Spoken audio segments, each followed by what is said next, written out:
Welcome to another DK Custom Products video. I'm Dwayne, and today I'm going to talk to you about adjusting your twin adjustable shock.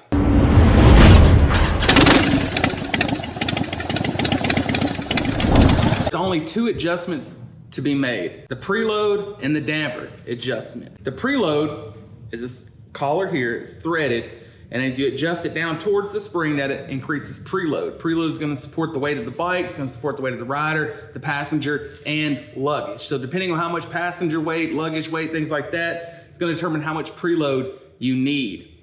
The rebound, the damper adjustment, or rebound, or free bleed, has 5 settings. This controls the internal valving. So this is going to determine how fast or how slow the shocks are going to rebound after compressing. So how fast they're going to decompress after you hit a bump or dip, bridge joint, something like that in the road.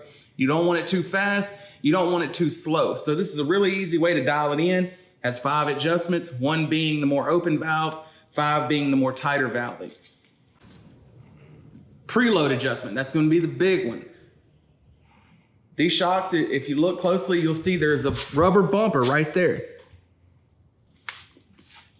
What you can do with that bumper is you can see it's slid almost all the way up this push rod tube. When the shocks compress, that rubber bumper will move down. This is going to indicate how much suspension travel you have. When you place an order with us, we set the preload based on the weights you provide. So the ballpark, they're going to be ready to go right out of the box. But you might want to fine tune the shocks for your personal preference, your riding style, or different riding situations you may get yourself into. And ideally, you're going to use all of the suspension travel. So you're going to set your preload where it's going to provide you the most suspension travel. And that rubber bumper is going to be an indicator of how much travel you're using. Ideally, whenever the shocks compress under normal riding circumstances, that bumper is going to push almost to the bottom, maybe 1/8 of an inch to the bottom. You can really split the hairs and get it pushed all the way down, because what that bumper is going to do, it's going to remove any jolt if you were to bottom the shocks out. So use that rubber bumper as an indicator of how much suspension travel you're using. If that bumper is not pushing all the way to the bottom, take some of the preload off. If the shocks are bottoming out too easily, add some preload. That's going to prevent that rubber bumper from pushing all the way to the bottom. It's going to prevent bottoming out.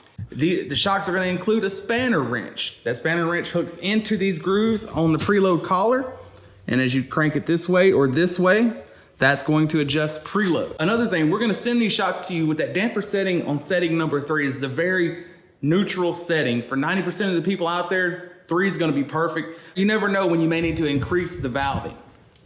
And that's very easily done here on the clicker at the bottom.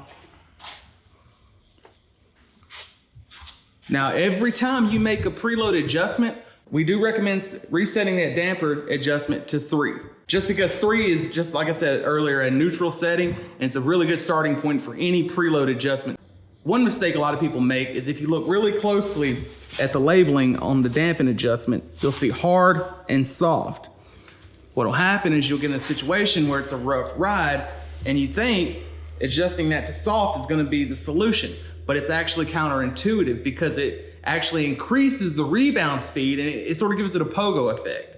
A common misconception is that both shocks need to have the exact same preload setting and dampen adjustment. It's just not true. It's not that both shocks are different in any way. It's just that if one shock is at 3, the other shock is at 4, you've split the difference. Now you're at 3.5 on the dampen setting.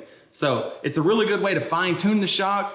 And a lot of people, they just like to play with it and get the absolute best ride quality. But as I said, these shocks are going to arrive to you ready to go right out of the box. And the vast majority of people that order them, take them out of the box, they install them, they never touch them again. But if you need any help or any assistance with adjusting your twin adjustable shocks, give us a call or shoot us an email at support@dkcustomproducts.com. So if this video was helpful to you, give us a thumbs up, hit that notification bell so you'll be updated when our next video comes out. Subscribe to our channel because it would really help us out, and y'all ride safe out there.